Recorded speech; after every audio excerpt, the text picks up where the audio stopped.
안녕하세요. 저는 대전 유성구 보건소의 김주연 소장이고요. 오늘부터 지역사회 통합돌봄에서 지역보건의료기관의 역할에 관한 세미나를 진행을 하게 됐습니다. 그래서 보건의료기관의 역할이나 사업 방향에 대해서 고민을 해오다 보니까 이렇게 여기까지 오게 됐는데요. 김동현 교수님이 워낙 진행을 그동안 잘해 오셔서 그 뒤를 이어서 하게 돼서 굉장히 두렵고 부담을 느끼게 되지만 일단 열심히 해보도록 하겠습니다. 오늘 세미나는 방문 건강관리, 지역사회 통합 돌봄을 위한 확장을 주제로 장승랑 교수님께서 발제를 해주시겠는데요. 장승랑 교수님 다 아시겠지만 일단 소개해 드리자면 서울대학교 간호대학을 나오시고 보건대학원에서 보건정책관리 전공으로 박사학위를 받으셨습니다.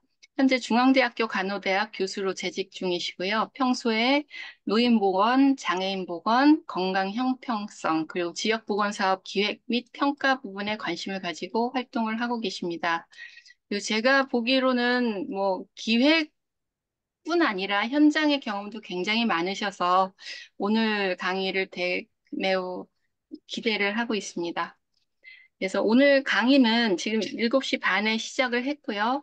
그래서 8시 20분까지 진행을 하고 10분 휴식 후에 9시까지 질의응답을 이어가는 일정으로 진행을 하겠습니다. 장숙랑 교수님 발제 부탁드립니다. 네, 안녕하세요. 장숙량입니다. 네, 초대해 주셔서 너무 감사드립니다.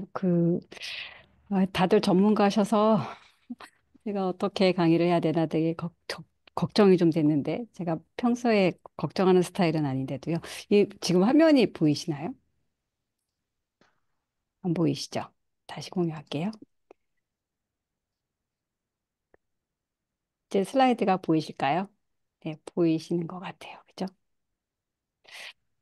네, 오늘 제가 맡은 주제는 방문 건강관리 사업을 지역사회 통합돌봄 차원에서 어떻게 확장할 수 있을지, 네, 그에 대해서 좀 고민하는 시간 같이 나누고자 합니다. 사실 저도 답이 없고요. 여러분들과 함께 그 고민을 나누고 답을 좀 찾아 나가는 과정을 함께 했으면 하는 바람으로 발제를 준비했습니다. 일단 방문 건강 관리 사업이 보건소에서는 대표적으로 간호사에 의한 지역 간호를 하는 프로그램입니다.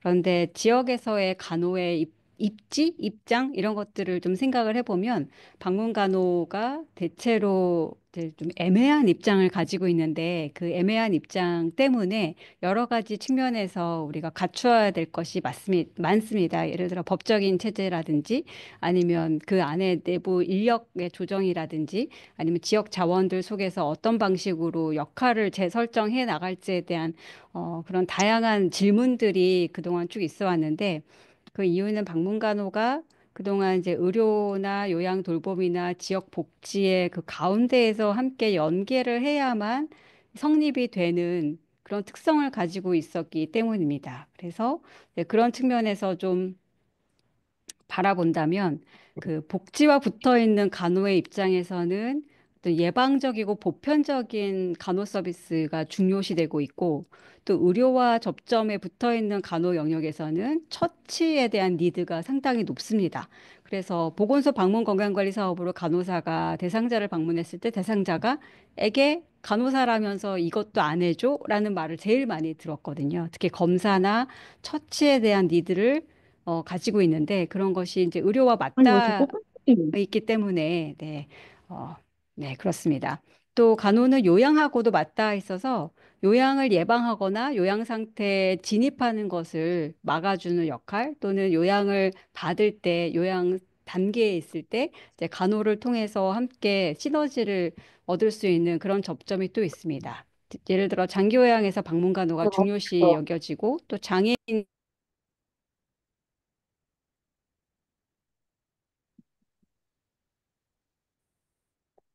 교수님, 저기 소리가 안 들립니다. 소리가 안 들려요? 잠시만요. 제목, 네. 일단 이제 들리시나요? 네. 예, 이제 네, 들려요. 네, 네, 네. 다시 공유해서, 네. 네, 모두 음소거 해주세요. 저 빼고. 네. 그래서 이렇게 접촉면이 있다는 것은 사실 각 영역 내에 간호가 다 필요하다는 것이고, 연결다리 역할을 또 제대로 해야 된다라는 것을 의미하기도 합니다. 그래서 저희가 바라보는 지역사회에서의 간호에서 바라보는 입장은 그 돌봄 보장을 하는데 제 역할을 할 수 있도록 서비스를 재구성해야 된다라는 것이고, 그러려면은 직접 간호가 필요할 때는 직접 간호를 편안하게 할 수 있어야 하고, 또 안내 역할이 중요한 시점에서는 안내 역할을 반드시 함께 할 수 있도록 디자인되어야 한다는 겁니다. 네, 이런 입장에서 봤을 때 지금 현재 보건소의 방문 건강 관리 사업이 이 두 가지 역할을 다 장착하고 있는지 한번 생각해 볼 필요가 있습니다. 예를 들어서 단일 등록 창구의 역할을 과연 하고 있는가? 또 사례 관리 기능을 우리가 하고 있다고 자신 있게 말할 수 있는가? 또 그 지역, 내 지역에 해당하는 어떤 지역을 간호하고 있다라고 자신 있게 말할 수 있는가? 또는 나에게 대상자가 40명이고 나는 이 40명만 관리하면 내 지역을 관리하고 있다라고 착각하고 있거나 또는 그렇게 평가하고 있는 건 아닌가? 이런 질문들을 해볼 필요가 있다라는 것이고요. 또 민간 서비스 기관과의 네트워크 역할을 제대로 하기 위해서 민간 서비스 기관들과의 그 협력을 위한 다양한 소통을 할 수 있는 시간과 여유를 우리가 그 사업에서 주고 있는가, 그걸 인정하고 있는가, 이제 그런 질문도 해볼 수 있습니다.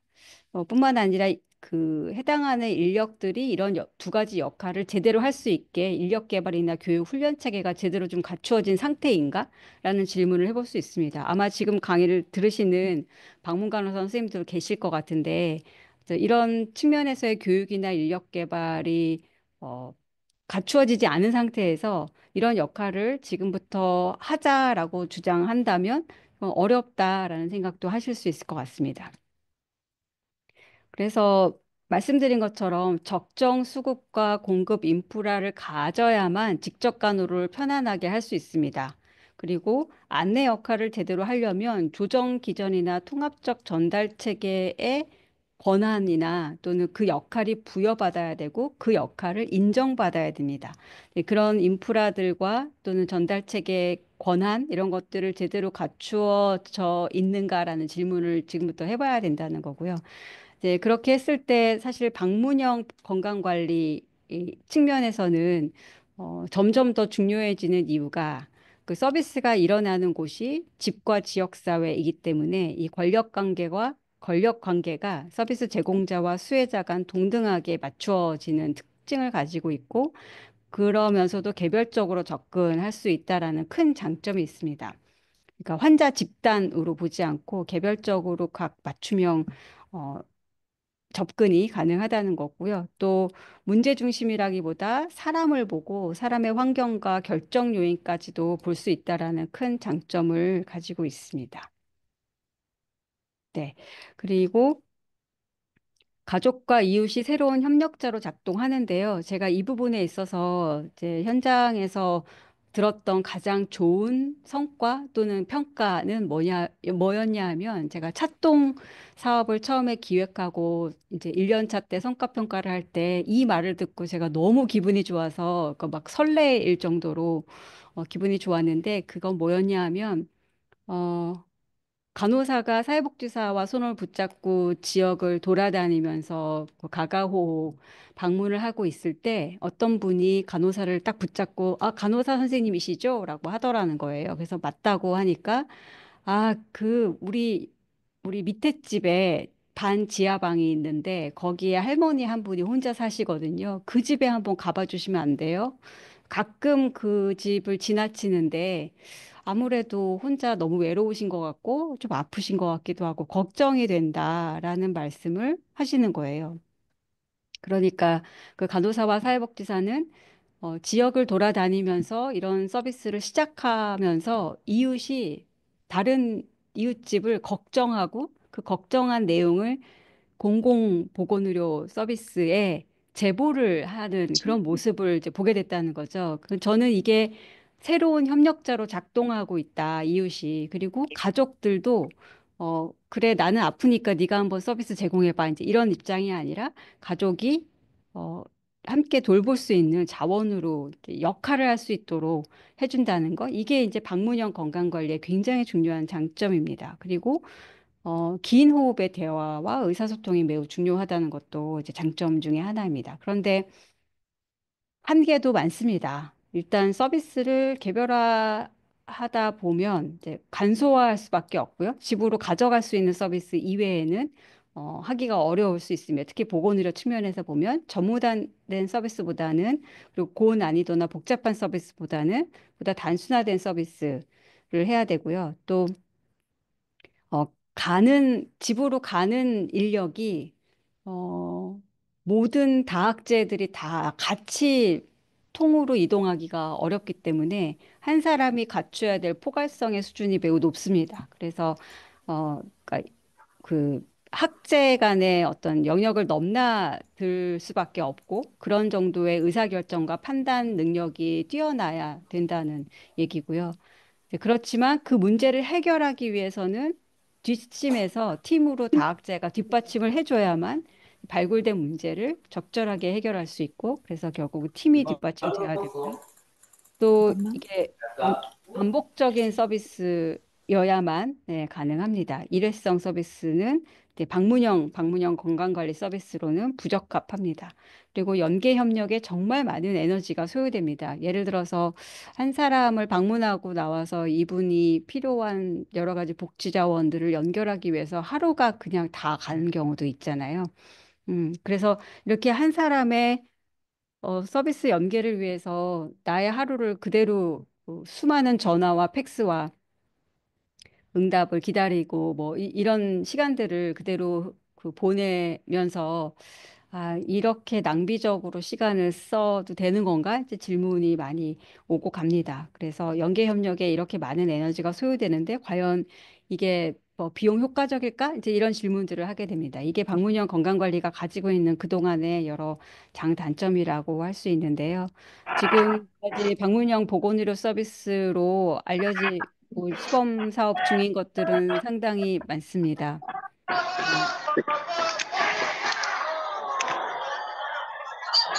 어, 네. 네, 발제자 아닌 분들은 음소거해 주시기 바랍니다. 네, 아마 축제 중이신 것 같은데요. 네, 저희 학교도 지금 축제 중이라 혹시 그 음악 소리가 들릴 수도 있어요. 뭐 유명한 네 누가 온다고 하던데, 네 어쨌든 방문형 보건의료 서비스는 방문 의료 측면에서 1차 의료 방문 진료 수가 시범 사업과 재택 의료 시범 사업이나 뭐 호스피스 완화 의료 가정용 호스피스 사업이라든지 뭐 여러 가지가 있고 방문 보건 사업도 있습니다. 방문 의료와 방문 보건은 이제 다른 입장에서 이제 볼 수 있는데요. 방문 보건은 공공보건의료 중심으로 이제 예방형, 방문형, 네, 그렇게 사업을 진행하는 것으로 대표적인 게 보건소 방문 건강관리 사업이고 또 이거 돈 모을 거면 안 써야지. 찾아가는 보건복지 서비스 사업도 있고요. 보건소 생애 초기 영유아 방문 건강관리 사업도 있습니다. 또 CBR에서도 지역사회 중심 재활에서도 방문형 재활 서비스를 제공하기도 하지요. 네, 그리고 지금 의료요양 돌봄 연계 그 시범 사업에서도 방문형 건강관리 사업을 통합적으로 실시하는 보건소도 있습니다. 그리고 방문 간호는 잘 아시죠? 장기요양 방문 간호가 있고 전문 간호사에 의한 가정 간호 사업이 있고 장애인 활동 지원에서 방문 간호도 있고요. 방문 양료도 있습니다. 약사들이 이제 직접 방문해서 방문 양료를 해주는 있고요. 방문 재활이 뭐 없다고 할 수는 없지만 또 있다고도 할 수가 없는데요. 회복기 재활의료 기관 수가 방문 재활 시범 사업이 있고 중증 소아 환자 재택의료 시범 사업도 있고요.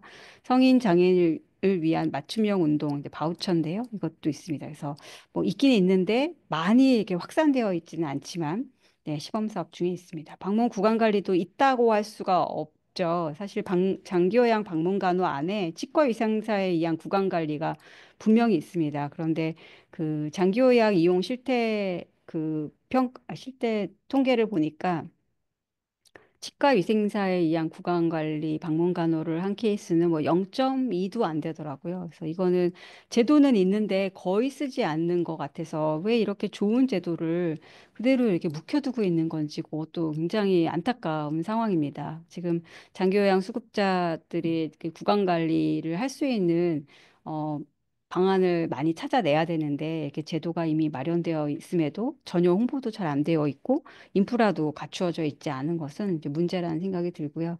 또 보건소나 지역장애인 보건의료 센터에서도 일부 방문 구강 관리 사업을 하고 있고 또 장애인 치과에서 방문 진료를 하고 있기도 합니다. 근데 대부분 인프라가 지역별로 촘촘하게 잘 갖추어졌다기보다는 일부 지역에 한 개, 두 개 정도밖에 없거나 또는 거의 인프라가 갖추어져 있지 않아서 있다고 하기가 어려운 그런 상황입니다. 그럼 이런 이제 방문간호 서비스의 유형별로 특성을 좀 살펴보면 좋겠는데요.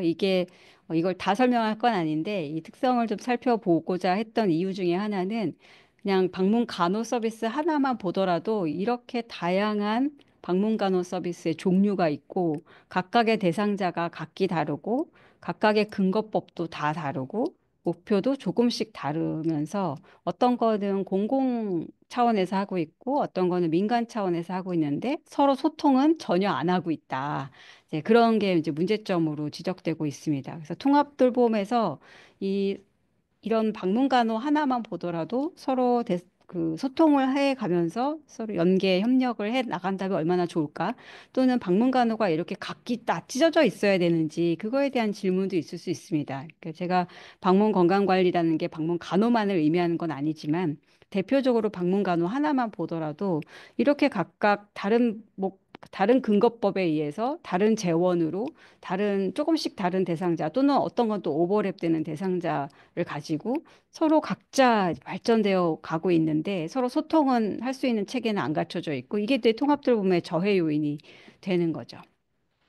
그런 측면에서 이 방문형 간호를 좀 종합적으로 확대하고 어느 루트를 통해서든 그 대상자의 특성에 따라서 그에 맞는 방문간호 서비스를 만들어서 제공할 수 있는 정도의 인프라로 유연하게 만들면 어떨까? 이제 그런 질문을 하게 됩니다.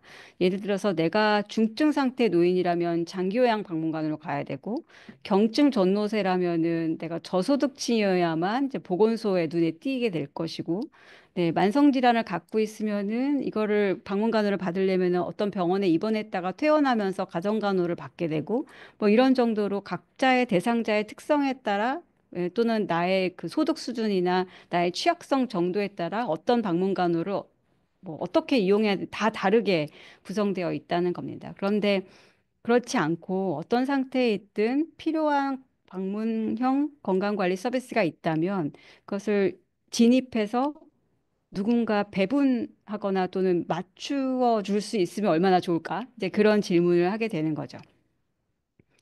그래서 그렇게 되려면 개선해야 될 것과 강화해야 될 것이 있습니다. 그래서 각각의 그 개선해야 될 방문간호는 무엇이냐 하면 우리가 분절적으로 발전되어 왔던 이 방문 건강 관리라든지 방문 간호 사업들을 그러니까 확장해 나가는 역할. 그래서 확장해서 다른 영역에서 발전되었던 방문 간호와 접점을 만들고 그것을 통합할 수 있는 또는 통합할 수 있는 그런 노력들을 이제부터 해야 된다는 겁니다. 그리고 강화돼야 될 것은 방문 건강관리 측면에서 케어 코디네이팅의 역할이 거의 활성화되지 않았습니다. 그냥 대상자를 특정하고 대상자의 기준이 있고, 예를 들어서 혈압이 몇부터 몇 가지여야 되고, 당뇨는 뭐 얼마여야 되고 또 만성질환 몇 개 가지고 있어야 되고 뭐 이제 이런 식의 몇 가지 기준을 다 만들어 놓고 그 기준에 속해야만 대상자이고 그렇지 않으면 대상자가 아니고 이제 이런 방식으로 대상자들을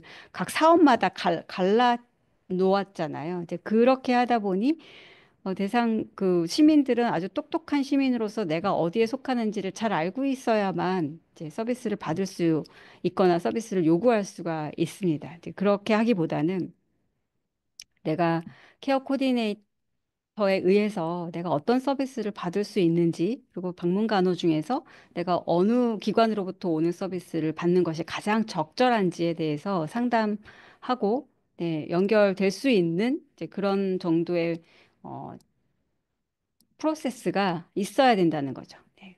그렇게 된다면 퇴원 이후에 자연스럽게 퇴원 관리도 가능할 거고 그 퇴원 이후에 집에서 제가 복귀를 해서 1차로 영역에서 방문간호를 연결해서 받을 수 있을 거고 이렇게 쭉 살아가시다가 생애 말기에 이르렀을 때 내가 내 집에서 편안한 임종을 맞이할 수 있다, 있고 싶다라고 선택하시는 경우에 방문간호를 그에 맞는 서비스로 또 이어서 받을 수 있도록 네, 그게 가능해질 것입니다. 그래서 강화돼야 될 지역 방문 간호는 아마 케어 코디네이팅 업무, 네, 그런 정도의 그 역할들을 좀 더 강조해야 된다라는 말씀을 드리고 싶고요. 만약에 이렇게 된다면 지금 이렇게 띄엄띄엄 대상자가 의료 피로도나 요양 피로도에 따라서 받을 수 있는 방문 간호 하나만 보더라도 이렇게 띄엄띄엄 되어 있고 서로 연결이 잘 안 되어 있는데 이것을 확장해 나가고 이렇게 확장해 나가다 보면 다른 영역들과 이제 만날 수 있고 그래서 영역이 더 넓어지고 이렇게 영역이 더 넓어지면 코디네이션 역할을 굉장히 강조할 수밖에 없습니다. 내가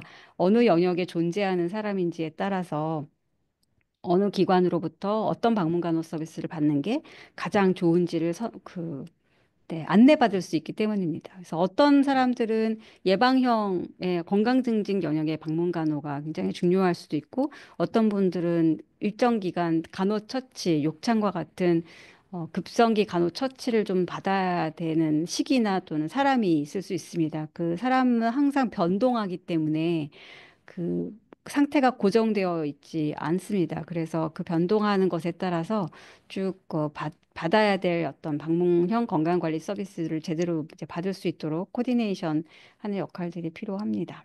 네, 그래서 방문간호 하나의 예를 들면 방문간호가 필요한 지점들은 사실 전체 프로세스 안에서 상당히 많은 영역이 커버가 됩니다.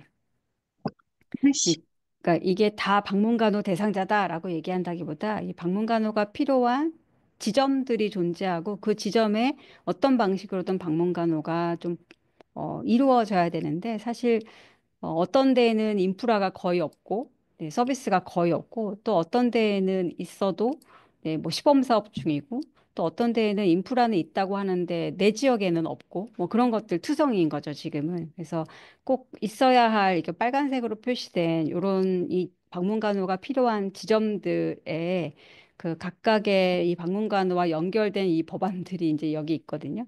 이런 것들을 다 연결해서 어떻게 하면 이렇게 재구조화해서 이게 통합적으로 굴러갈 수 있을지 그런 고민들이 필요하다라는 말씀을 드리고 싶습니다. 그래서 앞으로 지역 간호의 수요는 계속적으로 확장해 나가고 있고 이제 거동 불편자 모든 거동 불편자가 사실 지역에서 방문 건강 관리가 필요한 사람이라고 볼 수 있습니다. 물론 본인이 그걸 원하는 경우에는 그렇다면 뭐 혹자는 그 예를 들어 이제 돌봄과 미래 김용희 이사장님 같은 경우는 한 100만 명 정도를 추산하고 계시고요. 근데 거동 불편 노인, 노쇠 노인이나 또는 장기요양 재가 급여자 또는 장애인 중에서도 중증 장애인 활동 지원 급여를 받는 그리고 시설 탈시설 하는 장애인까지 합쳐서 그렇게 본다면 사실 뭐 100만보다 조금 더 될 수 있을 것 같습니다. 그래서 이런 모든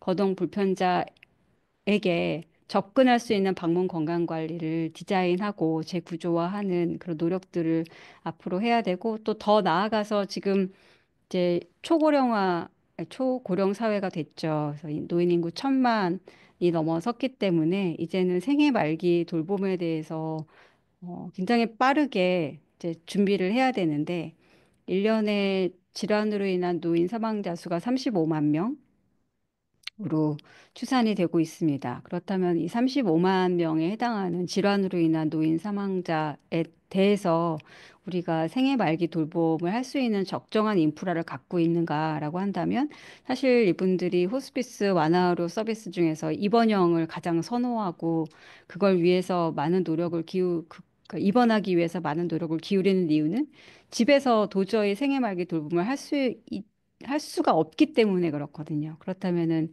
집에서 네, 존엄한 임종을 맡고 싶어 하는 경우에 내가 집에서의 임종도 선택할 수 있게 하려면 직접 간호로 편안하게 안내 역할로 과정을 함께하는 제가 초반에 말씀드렸던 그 영역을 확장하지 않으면 사실 어렵다라는 말씀을 드리고 그러기 위해서는 방문 간호뿐만 아니라 요양 서비스와 가족 지원과 이제 병원 적정한 이제 호스피스 완화 의료에 대한 의료적 서비스와 또 1차 의료와의 연결 그런 것들이 재택의료와 함께 잘 연결이 되고 이게 모두 갖추어져야만 비로소 집에서의 존엄한 임종이 가능합니다.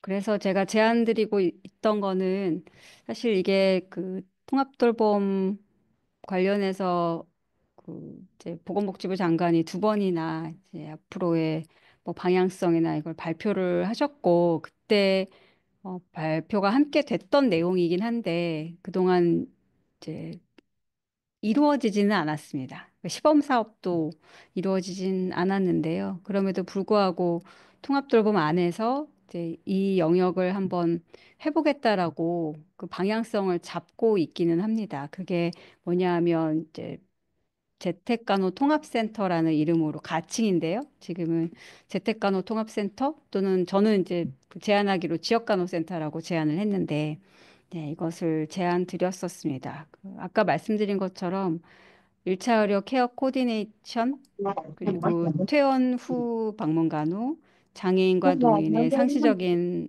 방문 간호, 그리고 생애 말기 간호 돌봄까지 이어서 그 지역 간호 센터에서 종합적으로 제공할 수 있는 그런 체계를 갖추었으면 좋겠다. 뿐만 아니라 사실 장기요양 예방형 방문 간호까지 즉 뭐 노쇠 예방이라든지 만성질환 관리를 통해서 장기요양에 진입하지 않도록 예방할 수 있는 방문 간호까지 함께 갔으면 좋겠다라는 제안을 했고 이걸 다 엮어서 지역 간호센터 라고 말할 수 있고 이거를 공공형으로 만들어 볼 수도 있겠다. 예를 들어 보건소 산하에 지역간호센터를 두고 네, 이런 그 여러 스펙트럼에서의 간호 서비스를 제공할 수 있는 이제 공공 간호 체계로서 한번 네, 통합돌봄 내에 이제 만들어 볼 수 있겠다라는 거고 이거를 시군구청 아래 둘 것이냐 아니면 보건소 산하로 둘 것이냐 뭐 여러 질문들과 이제 뭐 아이디어가 있었지만 사실 뭐 그게 뭐가 중요하겠습니까? 이제 있는 게 중요한데요. 근데 그럼에도 불구하고 사실상 전문성이라든지 여러 가지 특성으로 보면 보건소나 보건지소 단위에서 하는 게 가장 좋지 않을까 이제 그런 제안을 했었습니다. 그리고 예를 들어서 이제 보건의료원 산하에 둘 수도 있고 그 보건의료원이 여러 다학제 영역들이 또 존재하기 때문에 어쩌면 지역간호센터 안에 다양한 다학제 인력이 함께 일을 하면서 그 지역의 방문형 건강관리 사업을 또 제대로 제공해 볼 수도 있는 사업의 틀로 작동할 수도 있겠다라는 생각이 들었습니다. 그러면서 그 지역에 재택의료센터가 있다면 또는 병원, 공공병원이 있다면 함께 이제 사례회의나 의사 지시서 부분 이제 해결하면서 이제 이렇게 갈 수도 있다라고 생각이 듭니다. 사실 이 구조를 가지고 이제 경기도 부천시에서 통합방문간호센터 시범 사업을 그 선도 사업 때 통합돌봄 선도 사업 때 이제 특화 사업으로 진행한 바가 있습니다. 그래서 보건소에서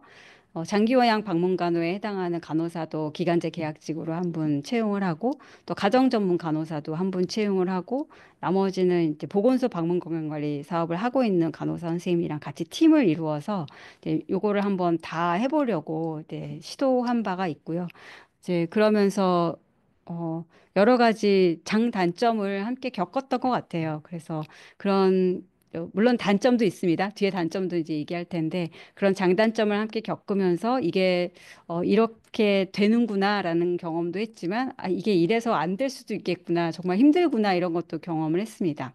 저도 마찬가지로 옆에서 함께 저도 이제 기술 지원을 하고 저도 연구를 함께 하면서 아, 정말 이래서 어렵구나라는 것도 많이 겪었는데요. 근데 그런 경험을 통해서 지금 부천시는 그 보건소에서 방문 건강관리 사업을 이제 키워서 통합돌봄 안에 함께 이제 들어가서 또 사업을 발전시켰습니다. 그래서 이런 경험들이 결국은 물론 이제 그 말씀드렸던 심화 사업은 이제 확장되지 못하고 실패했다라고 볼 수 있거든요. 접었거든요. 근데 그럼에도 불구하고 그 경험이 있었기 때문에 지금의 부천시의 통합돌봄 모형을 완성할 수 있었다라고 다들 말씀하시거든요. 그래서 그런 경험들은 굉장히 소중했던 것 같습니다. 그래서 재구성 전략은 공급 보강과 연결 강화 이 두 가지다라는 말씀을 좀 강조해서 드리면서 이제 다음 파트로 넘어가서 이 방문 건강 관리라는 게 결국은 이제 간호 서비스 로만 이루어지지는 않습니다. 이제 통합돌봄 내에 장착되어 있는 거기 때문에 결국은 그 안에 팀이 구성이 되고 다학제로 팀을 구성해서 그 방문 간호 중점이라기보다 방문 건강 관리라는 이름으로 보다 포괄적으로 팀으로 가면 가장 이상적인데 이제 이런 그 팀 접근을 할 때 그 가장 이상적인 그 다양한 얘기들 예를 들어서 이렇게 조각조각 나 있는 다양한 서비스를 이렇게 쫙 궤를 맞추어서 할 수 있도록 팀 접근을 하는 것이 답이다라는 교과서적인 얘기들은 굉장히 많이 하지만, 예, 그렇지만 이게 상당히 어렵다는 거죠. 예, 이렇게 만들어내기가 같이 일한다고 팀이 아니기 때문에 그렇습니다. 그래서 제가 찾아가는 동주민센터 사업을 기획하고 또 301 네트워크 기획과 운영할 때 함께 참여했었고 또 주민자치형 공공서비스 사업을 기획하고 운영할 때도 함께 했었고 또 여기 지역사회 통합돌봄 선도 사업이나 시범 사업의 여러 뭐 평가라든지 또는 노인 보건복지 전달체계 시범 사업 이것도 화성과 춘천에서 했던 시범 사업이거든요. 이제 이것도 하다가 중단이 아니라 이제 뭐 일몰되긴 했는데 이것도 있었고 또 아까 말씀드린 부천에서 했다는 통합방문간호센터 그리고 재택의료센터 처음에 기획하고 이제 간호사의 역할을 만들고 간호사 교육하고 이런 데도 함께 하고 있었는데 네, 이런 간호와 사회 서비스 또는 통합형 어떤 방문형 건강관리 사업을 기획하고 운영하는 데 있어서 이 팀을 어떻게 가져갈 거냐라는 게 정말 큰 고민이었습니다. 왜냐하면 이제 이런 사업들을 하면서 제일 많이 들었던 불평들이 이런 거였거든요. 사례 관리자만 많고 서비스 제공자는 없다. 라는 얘기를 제일 많이 들었고요. 그다음에 연계를 했더니 부메랑이 돼서 다시 나한테 연계가 들어왔다. 뭐 이런 거. 네. 그리고 또 이 팀으로 일하는데 이런 말도 꽤 들었습니다. 그들이 우리 자리를 빼앗고 있어요, 교수님. 이런 얘기도 꽤 많이 들었습니다. 그러니까 이게 결국 이 팀이 아니란 얘기죠. 예, 팀이라면 이런 얘기를 할 수가 없거든요. 그러니까 이제 아직 팀으로 일하는 그 경험치가 쌓이지 않았고 우리는 그렇게 교육받은 적이 없었고 그렇게 일해 본 시간이 많지 않기 때문에 자리를 빼앗기고 있다 이런 기분을 느끼게 한다는 거죠. 서로가 서로에게. 그리고 소속이 아니라고 소외당하는 경우. 네, 이거는 이제 간호사가 동주민센터에 소속일 경우에 나왔던 얘기들입니다. 또 의료기관이 아니니까 의료행위를 하면 안 된다고 해서 아무것도 할 수 없습니다. 이제 이런 얘기들. 또는 이제 이거 중복이라 그런다. 예, 우리 일자를 빼앗는다며 견제한다. 이런 말. 이것도 다 이제 팀으로 작동되지 않는다는 얘기고. 또 성과를 이제 팀이 함께 내는 건데 그 팀이 서로 예산을 소진하는 데만 급급하다는 거죠. 예산을 소진해야 성과이기 때문에 이제 그런 모습을 서로 볼 수밖에 없는 경우. 또 데이터가 서로 연동되거나 통합되지 않고 그 데이터를 두 번, 세 번 반복적으로 입력을 다른 시스템에 해야 되고 그리고 다른 시스템의 데이터와 보건과 복지의 데이터 시스템이나 또는 이제 국민건강보험공단의 다양한 데이터 시스템들, 그 데이터 시스템을 서로 훔쳐보는 수준으로 연계하고 있다. 뭐 이제 이런 얘기들이 팀으로 작동하지 않고 있다는 얘기고요. 또 그리고 관료화된 돌봄에 대한 얘기도 꽤 많이 이제 들었습니다. 예를 들어서 아까 말씀드린 것처럼 대상자를 이렇게 쳐내는 거죠. 네, 우리가 대상자를 많이 받아봤자 우리만 힘들어지니까 네, 아주 보수적으로 대상자를 접근해서 이래서 안 되고 저래서 안 되고 그래서 36케이스가 의뢰되는데 그중에 6케이스만 의뢰를 받는 거죠. 예, 그러면서 적정하게 이렇게 대상자를 스몰 사이즈로 관리하고 있는 방식의 돌봄을 제공하고 있다라든지 예, 그런 것들도 사실상 이제 팀 어프로치로서는 도저히 그러니까 팀 어프로치를 한다는 건 그런 것들이 견제된다는 건데 그런 견제가 작동되지 않았기 때문에 그렇고요. 또 뭐 이건 좀 넘어가고 그다음에 음, 시스템으로도 풀 수 없는 문제가 있다라는 얘기도 되게 많이 들었어요. 그러니까 결국 문화의 문제다. 문화. 그러니까 이 보건의료계에서 뿌리 깊은 카스트 제도가 있다는 건 그런 거 있잖아요. 예. 누구는 누구의 오더를 받아야 되고 이제 절대로 물리치료사는 재활약과 의사의 오더를 받지 않은 행위를 하면 안 되고 뭐 이제 이런 식의 뭐 네. 예민한 문제라서 저도 어떻게 접근해야 될지 모르겠는데요. 이제 이런 것들이 그 공공보건의료 현장에서도 이 우리 사회의 뿌리 깊은 어떤 문화적 요소들, 그 직종 간의 그런 요소들이 분명히 존재해서 이걸 팀으로 묶어줘도 해결이 안 되는 부분들이 이제 존재합니다. 그래서 이런 것들이 현장에서 방문 건강관리라는 이름으로 다학제가 가는 아름다운 그림을 우리는 보고서에 그려내고 그 모형대로 우리는 시범사업하라고 지침을 내리고 그걸 지역사회가 받아 안고 어떻게든 해보려고 하지만 잘 작동되지 않으면서 이런 수많은 얘기를 하면서 이제 그 이게 왜 작동되지 않는지 위에서는 계속 의아해하지만 예, 그 이런 문제들이 고스란히 현장에만 막 떠맡겨져 있는 거죠. 그래서 이거를 고민하지 않고 이 요소들을 감안하지 않고 모형화하고 섣불리 확산해서는 안 된다. 이것들을 굉장히 중요한 문제로 취급하고 이것들을 같이 해결해 나가기 위해서 시간을 주고 이런 문제를 해결해 나가기 위한 노력과 에너지에도 보상이 가고 그걸 인정해 줘야 된다는 거죠. 현장에서 현장 실무자들이 이 그 현장 안에서 이루어지는 다양한 이런 고민들을 해결할 수 있도록 해줘야 됩니다. 인정해 줘야 되고요. 이제 그런 것들이 전혀 디자인에 들어가 있지 않은 상황들이 계속 이제 시범 사업으로 막 만들어지는 거죠. 그래 놓고 이제 성공하지 않거나 잘 작동이 안 되면 이건 모형이 잘못됐어라고 쉽게 얘기하고 쉽게 일몰되는 이제 그런 경우도 발생합니다. 그래서 우리는 좀 한번 디자인하면 그거에 대한 아주 정확한 판단을 위한 평가도 예민하게 하고 거기에 따른 연구도 함께 장착이 되고 그 연구 안에는 말씀드린 그런 요소들이 충분히 그 한계점들이 개선될 수 있는 현실적인 방안들을 고민해야 된다라는 거고, 그 현실적인 방안들은 아까 말씀드렸던 이 하나하나에 대해서 한번 답을 달아보면 되거든요. 이런 말을 들은 거를 기록해 놓고 그 기록을 가지고 이걸 어떻게 하면 해결할 수 있을지 로직을 잘 생각해 보고, 음, 그런 방식으로 문제를 해결해 나가는 노력들을 계속 지속적으로 해야 된다는 생각이 듭니다. 그래서 이제 네, 뭐 직역 간 협업을 위해서는 아까 말씀드린 거 똑같아요. 성과 관리 체계가 바뀌어야 된다.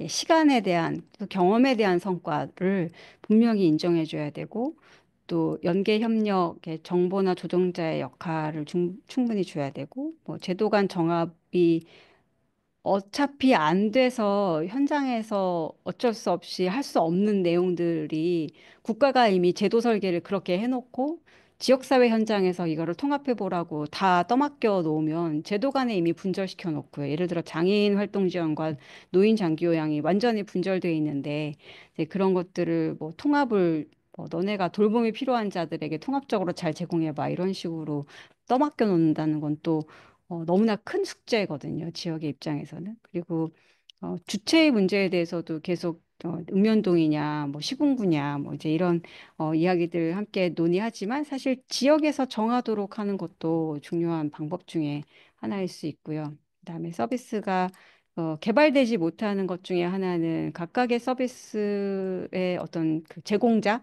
또는 이해 당사자들 간의 갈등 구조 때문에 안 되는 경우들도 상당히 많기 때문에 이제 그런 부분들을 확실히 해소해 나갈 수 있는 방안들을 마련해야 될 거고 인력 개발 부분을 누락시킨 상태에서 이제 시범 사업이나 제도 설계를 했을 경우에 그걸 담당할 인력들은 스스로 본인을 개발해 나가면서 그걸 할 수밖에 없다라는 겁니다. 그 통합돌봄이 그랬잖아요. 공부할 시간이 주어지지 않은 상태에서 기획부터 해야 되고 정말 맨 땅에 헤딩했습니다라는 말을 제일 먼저 하시거든요.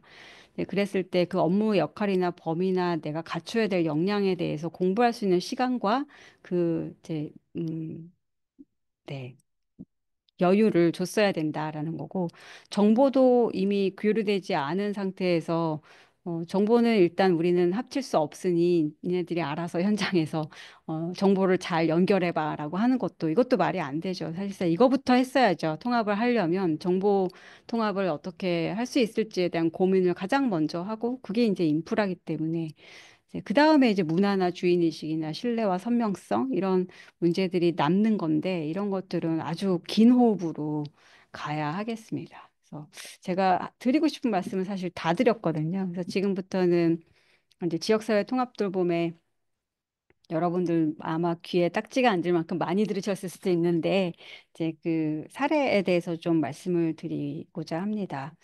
어, 그 지역사회 통합돌봄에 대한 뭐 이해는 이미 다 어느 정도 많이 들으셨을 것 같은데 그동안 급성기병원에서 퇴원할 때 결국 갈 곳이라고는 요양병원 또는 집으로 간다 하더라도 대처 불가능한 의학적 문제들을 그 방치한 상태에서 집에서 어, 이렇게 계시다가 다시 의학적 문제가 발생해서 이렇게 뭐 악순환의 고리를 겪고 있었던 문제들을 해결하기 위해서 통합돌봄 전달 체계를 만들어냈는데 그 통합 집으로 가실 수 있도록 요양병원이 아니라 집으로 갈 수 있는 요 루트를 좀 더 강화하기 위해서 갖춰야 될 게 이렇게 많았더라는 거죠. 그동안 안 갖춰져 있던 거. 그래서 이 통합돌봄 전달 체계 중에 케어 플랜을 누군가 짜야 되고 방문 진료, 방문 간호, 방문 요양 그리고 재활까지 그리고 치매 지원 이런 것들이 다 잘 장착이 되어야만 이제 앞으로 대처 가능한 의학적 문제들이 이제 있을 수 있다라는 거고 이렇게 갖춰야 될 것들을 갖추는 것이 이제 통합돌봄의 개념이라고 보고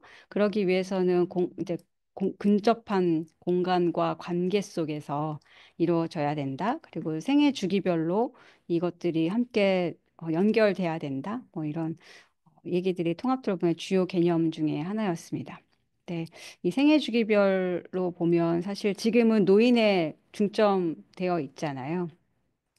그리고 이번에 이제 고령장애인을 포함해서 장애인까지 들어갔는데 사실 임신 생애 초기부터 네, 뭐 생애 말기까지 다 생애 주기별로 모두 다 포함시켜야 되는 게 통합돌봄의 기본 개념에는 맞습니다. 그리고 또한 그 지역사회 참여를 통해서 지역 주민들이 함께 돌봄에 참여하고 서로 연대할 수 있도록 하는 네, 방안을 만들어 가는 것이 통합돌봄의 주요 뭐 개념과 방향 중에 하나인데 이게 동떨어진 게 아니라 이게 이제 녹여 들어가야 되는데 이게 가장 어려운 부분 중에 하나인 것 같아요. 그래서 저도 작년하고 재작년 2년 동안 이제 인구소멸지에서 지역사회 참여형으로 통합돌봄을 만들어 보려고 되게 애를 많이 썼는데 네, 너무 즐겁게도 그 지역사회에 참여하고자 하는 시민들이 참 많다는 거를 느꼈어요. 단지 그분들이 어디에서 어떻게 참여해야 될지 그 루트를 모른다는 걸 이제 알게 됐고, 그렇다면 그런 기회와 참여의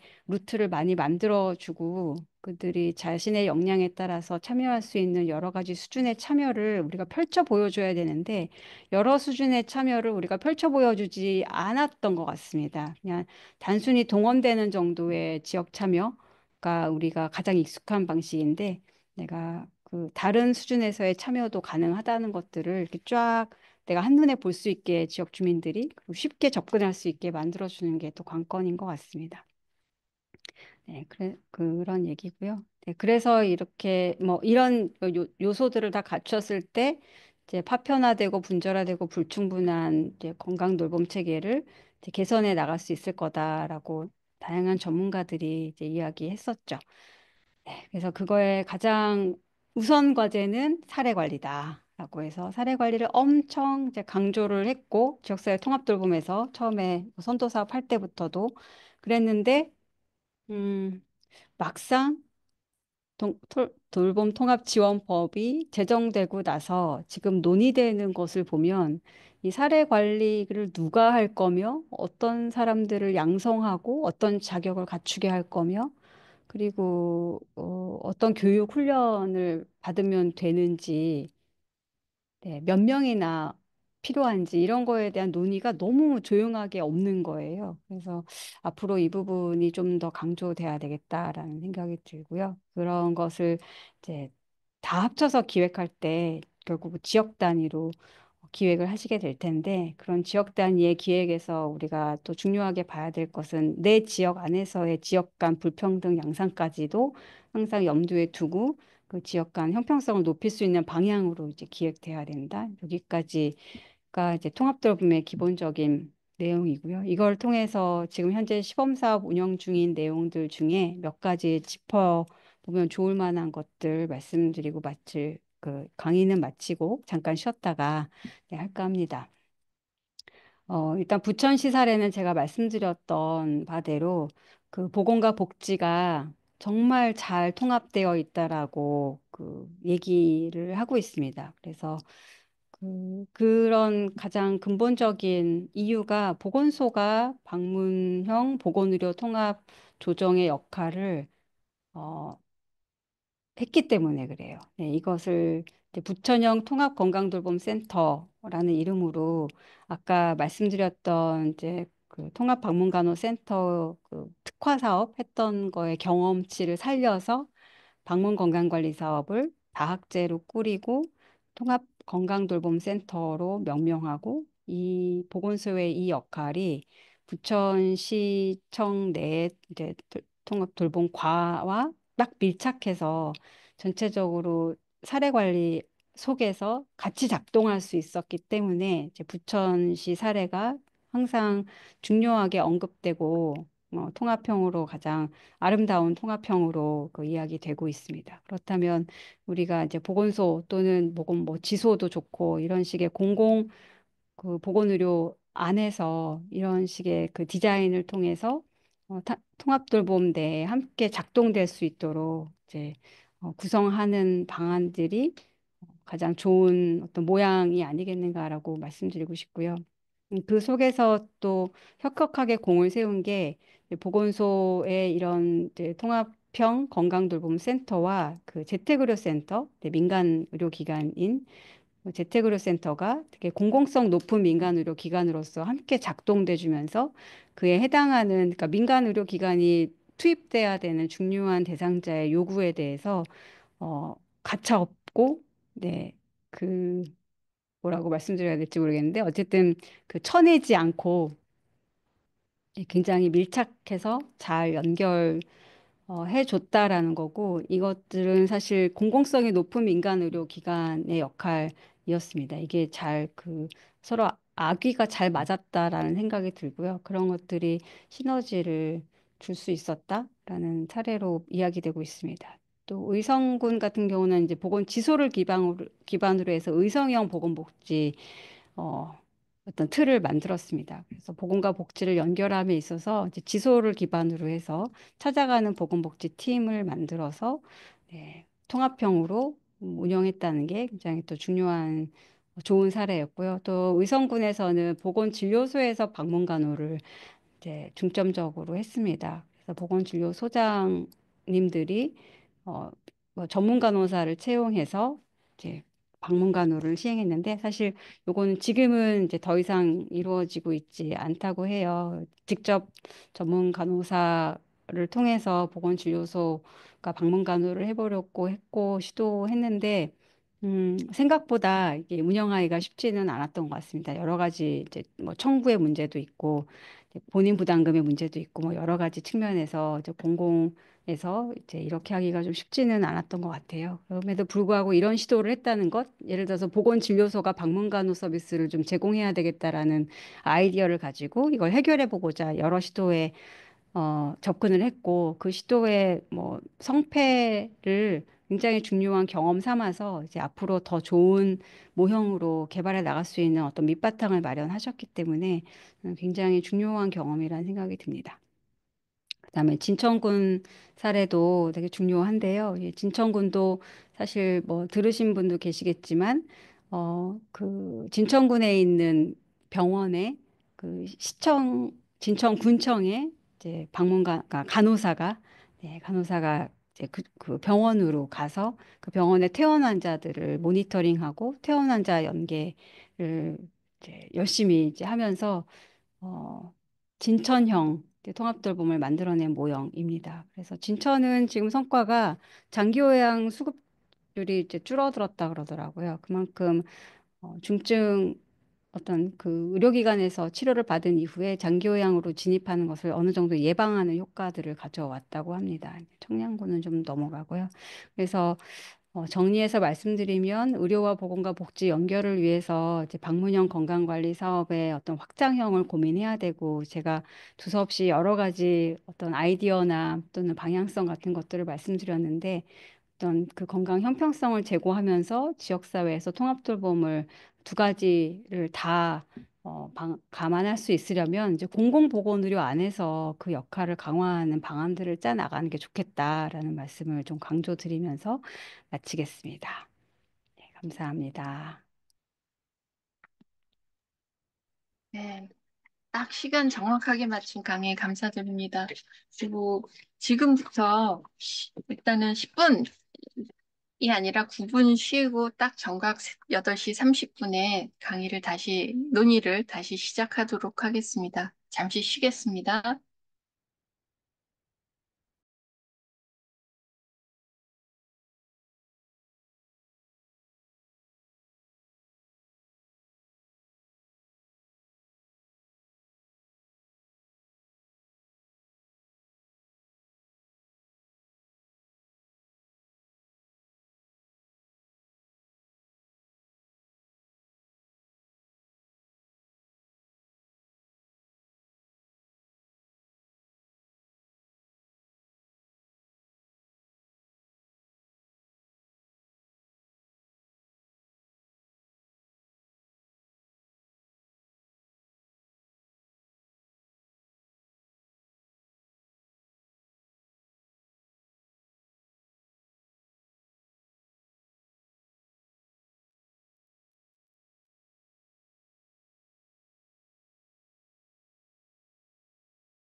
장숙란 교수님 다시 시작할 준비하시면서 지금 네. 앞 시간에 지금 강의하시는 게 이제 방문간호, 지역간호를 중심으로 한번 말씀해 주시고 또 지역사회 통합돌봄을 중심으로 좋은 사례를 보여줬던 지역을 소개하고 구성되는 요소들을 또 살펴보아 주셨습니다. 그, 일단은 제가 단톡방에 채팅방에 질문을 하시거나 코멘트 하실 분은 우선 그 내용을 입력해 주시거나 아니면 그렇게 말씀을 해 주실 의향이 있다라고 여기다가 의사를 올려주시면 위에서부터 차례대로 한번 토론을 해보도록 하겠고요. 그리고 아까 장훈락 교수님께서 어떤 슬라이드 하나 하면서 그 부분 좀 나중에 하시겠다라고 말씀하셨었던 것 같은데 맞나요? 네, 그랬나 봐요. 네, 제가 말씀 안 드렸나 봐요. 예, 노인의료돌봄 통합지원 시범사업 운영 내용 해서 부천시사를 바로 앞에 슬라이드였거든요. 아, 네.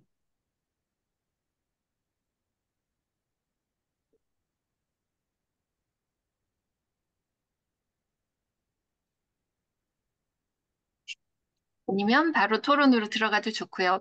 네, 일단 바로 토론으로 먼저 들어가서, 네, 아마 제가 중간에 말씀드렸을 것 같긴 한데, 네, 토론 네. 먼저 하고, 네, 그 다음에 음, 보도록 하겠습니다. 지금 첫 번째 여기는 성함 박미영 선생님께서 돌봄 사업이 내년에 본격적으로 시행되게 되면 지금 현재 보건소 방문 사업은 어떻게 세팅되어야 하는지 교수님의 의견을 먼저 물어봤습니다. 네, 어떻게 할까요? 네, 그러니까 이제 두 가지 방법이 있는 것 같아요. 방문 건강관리 사업을 다학제로 꾸려서 그러니까 이제 간호사뿐만 아니라 영양사, 뭐 운동 처방, 운동사 또는 운동 처방사, 뭐 다른 이제 인력과 함께 이렇게 다학제로 꾸려서 지금 현재 이제 서울시도 뭐 장수센터 등 뭐 이렇게 하고 있고 경기도에 또 이제 몇 개 지역에서도 그런 방식으로 이제 꾸려서 방문 건강관리 사업, 통합형 방문 건강관리 사업으로 이제 묶어서 이제 요 팀들이 그 그러니까 지역 케어 회의를 통해서 통합 판정 체계를 통해서 복합적인 사례 관리가 필요하다고 판단된 대상자들이 넘어오면 그중에서 건강 영역에 해당하는 문제와 부분들을 해결하는 데 중요한 역할을 할 수 있는 팀으로 이제 일정 정도 모든 지역에 적어도 한 개 이상 어떤 보편적으로 깔 수 있는 그런 서비스로 만들어내는 방식이 있을 수 있습니다. 네, 그 안에서 간호가 이제 지금 현재 보건소 방문건강관리 사업의 방문 간호사가 그 안에서 핵심적인 어떤 역할들을 좀 더 할 수 있겠죠. 예를 들어 사례 관리자로서, 그러니까 복지에서 말하는 사례 관리자라기보다 이제 보건소의 이런 공공형 통합형 방문건강관리 사업에 대한 사례 관리를 할 수 있는 그런 사례 관리자로서의 역할을 담당하는 그런 팀으로 확장돼 나갈 수도 있겠습니다. 네, 그렇게 아마 디자인을 하고 있는 지자체들도 꽤 있는 것으로 알고 있고요. 네, 그렇게 갈 수도 있고요. 또는 이제 이런 팀의 또 중요한 어떤 혜택은 그 다학제 영역이다 보니 그 안에 이제 의사 선생님이 함께 있을 경우 사실상 해결될 수 있는 많은 문제들이 있고 또 아주 복잡한 이제 의료적 문제를 가진 대상자, 특히 치매가 연결돼 있거나 이제 중증 질환자거나 거동불편자, 정신질환까지 연결되어 있는 복합적인 사람들까지도 좀 차분히 함께 이제 해결해 나갈 수 있고 지역 자원들의 의료 자원들을 이제 잘 연결할 수 있는 그런 세팅이 된다라고 생각이 듭니다. 그래서 그것도 굉장히 좋은 어떤 발전 방향이고요. 그다음에 또 하나는 그런 팀 말고 그런 팀이 따로 있다 하더라도 간호만큼은 이제 그런 팀이 필요한지 필요하지 않은지를 모니터링하면서 지속적으로 관리할 수 있는 일종의 사례 관리자로서의 역할을 하면 어떨까라는 생각도 있어요. 예, 그러니까 아까 말씀드린 그런 다학제 팀이 함께 움직이는 것은 사실상 아주 복합적인 사례들에 해당할 수 있거든요. 그렇다면 그런 팀이 필요하냐, 필요하지 않느냐를 판단할 수 있는 간호사가 또 존재해야 되고, 그다음에 이 팀에 의해서 적정한 서비스가 들어갔을 때 아마 최대 3개월 정도까지밖에는 할 수 없을 가능성이 큽니다. 왜냐하면 다학제이기 때문에 지속적으로 계속 많은 시민들에게 다학제가 팀으로 가기는 어려워요. 이거는 상당히 고난이도의 이제 케이스를 좀 해결할 수 있는 방식으로 작동이 되고, 그렇다면 그 앞뒤로 그거를 모니터링하고 커버해 줄 수 있는 이제 인원이 필요합니다. 아까 제가 말씀드린 안내 역할로 편안한 이제 통합 돌봄을 제공할 수 있는 그 역할을 하는 그런 방문 건강관리 사업으로 디자인이 가도 좋습니다. 그래서 저는 그 양쪽 두 개 다 필요하다고 보거든요. 그래서 지금 현재 보건소 방문 건강관리 사업을 이제 어떤 방식으로 디자인할지 그거는 그 지역 사회의 어떤 자원들을 보면서 이제 발전시켜 나가면 좋을 것 같고, 하나 분명한 것은 지금 현재 방식대로는 안 된다. 네, 지금 보건복지부의 지침에 의해서 하고 있는 그런 정도의 서비스 대상자 규정이나 서비스 내용 규정이나 이런 거로는 통합돌봄 안에 포함되기가 쉽지 않다. 그래서 어떤 방식으로든 통합돌봄 안에서 같이 연결되어 이제 운영될 수 있도록 지역 나름대로의 어떤 개선 모형을 구조화해야 된다라는 것은 네, 뭐 변치 않은 사실인 것 같아요.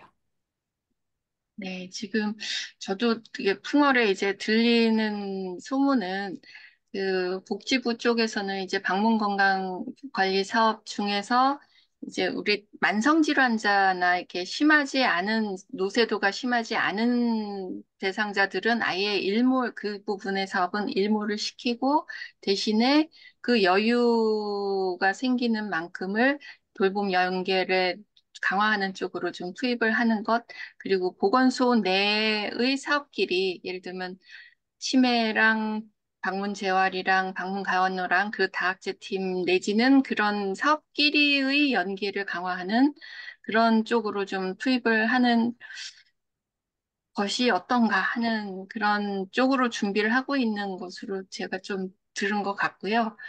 그리고 또 하나는 제 개인적인 생각인데 여기 교수님들 많이 와 계신 것 같으니까 그러니까 현장에서는 막 이렇게 해야 되고 해야 될 것, 앞으로 하게 될 것이라는 예상이 충분히 되고 있는데 이런 사업의 매뉴얼도 방금 말씀하셨듯이 그런 매뉴얼이 옛날의 기준으로의 매뉴얼의 유지되고 있어서 그것 두 개는 병립이 도저히 안 될 것이기 때문에 그 지역사회 고령화라든지 돌봄 수요가 많아진 일반 주민들을 대상으로 하는 보건사업 매뉴얼을 리셋하는 것이 모든 건강 증진 사업에서 그걸 리셋하는 것이 좀 필요하지 않을까 그렇게 생각을 하고 있었습니다.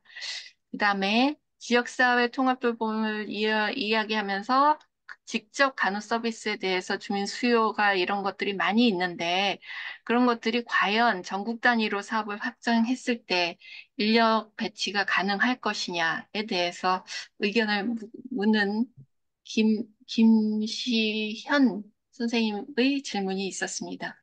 네, 네, 지금 현재 인프라로는 택도 없습니다. 예, 인프라가 확장돼야 되고, 네, 지금 현재의 우리의 제도 기반 가지고는 인프라 확장도 어려울 것 같아요. 그러니까 인프라가 확장되기 위해서 필요한 것들이 있습니다. 이제 법적인 문제, 제도적인 뭐 여러 가지 그 일종의 한계점, 허점 이런 것들이 너무 많아서 네, 그런 것들을 풀지 않으면 지금 인프라 확장도 어렵거든요. 예를 들어 장교양 방문간호가 확장되지 않는 이유가 있고 가정 전문 간호사들이 그 지역에서 그더 이상 확장되지 못하는 그러니까 제 역할을 위해서 확장되지 못하는 지금 그 이상한 분야에서 확장됐잖아요. 전문 간호도 사실상 너무 소중한 인력이고 방문 간호를 질적 수준으로 높게 상급 간호를 할 수 맞습니다. 있는 굉장히 중요한 소중한 인력인데 그러니까 요양원의 어떤 방문간호의 수요를 채우는 방식으로 지금 계속 그쪽으로 발전돼 나가고 있고 그걸 발전이라고 얘기해야 될지 모르겠는 정도로 그렇다면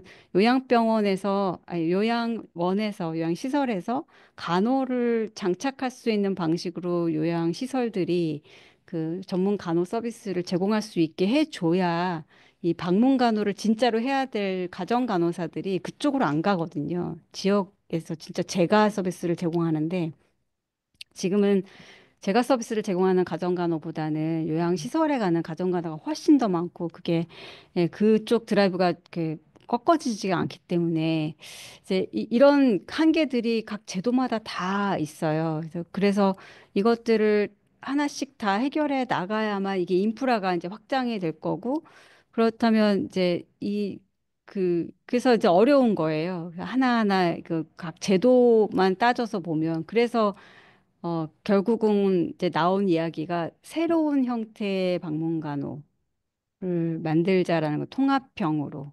네. 그래서 그거를 공공에서도 오픈할 수 있고, 공공에서도 할 수 있고, 또 민간에서도 공공성 높은 민간 의료기관이 그것을 할 수 있게 해주자라는 거죠. 아까 부천에서 공공성 높은 민간 의료기관이 함께 그 연결됐을 때 시너지가 있었던 것처럼 공공성이 높은 민간 의료기관이 통합형 방문간호를 서비스를 제공할 수 있도록 체계를 갖추도록 네, 지원을 해준다면 네, 만약에 뭐 공공성이 높지 않은 민간 의료 기관이 그걸 하겠다라고 하면 승인을 안 해주는 방식으로 네, 그렇게 이제 만들어내자는 거죠. 네, 그렇게 할 경우에 아까 말씀하셨던 이런 인프라의 문제들이 일정 부분은 해결이 될 수 있다. 지금 현재 각 제도에서 갖고 있는 문제점들을 해결하는 것보다 더 빠른 방법일 수 있다라는 거고, 이제 그런 측면에서 보건복지부가 그거에 이제 일정 정도 동의하고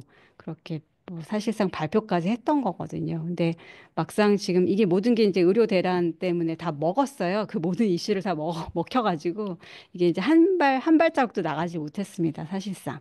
예. 네, 답변 감사하고요. 이번에는 김숙남 부산 가톨릭대학 교수님께서 코멘트를 해주시고 싶다는 의사를 보내주셨네.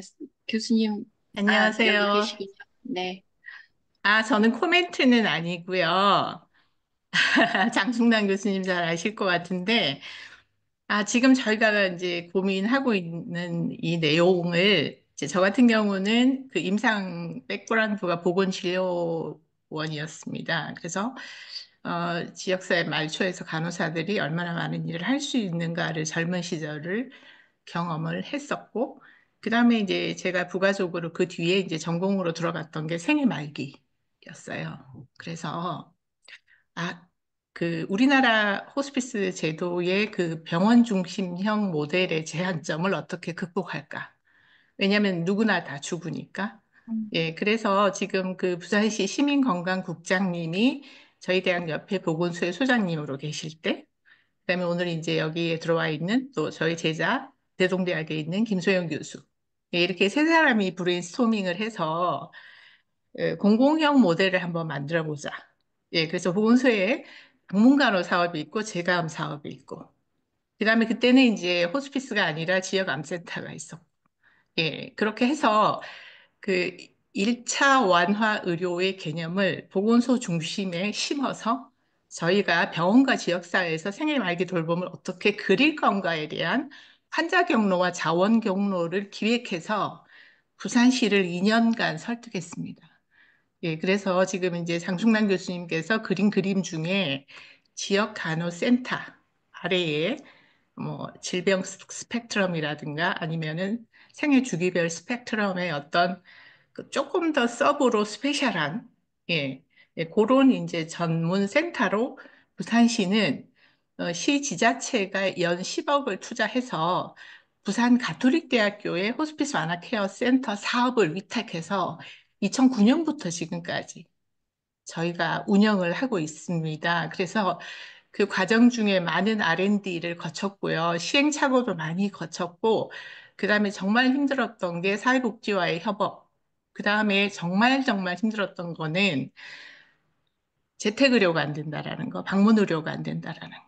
예, 그것 때문에 굉장히 힘들었는데, 저는 거꾸로 시간이 지나고 세월이 지나서 지금 돌봄통합지원법이 이제 내년부터 작동될 거고, 그에 따른 시범 사업이 이제 부산시 재택의료가 들어오니까 그동안 고민했던 문제들이 많이 해결되고 있는 상황입니다. 예, 그래서 그 제가 이제 꼭 경험적으로 드리고 싶은 말씀은 장충남 교수님께서도 안내자 역할이라는 말을 많이 하셨는데 저희 시에서 10억을 받으면 21명의 지원을 8억 예산으로 인건비가 나가고 2억이 사업비거든요.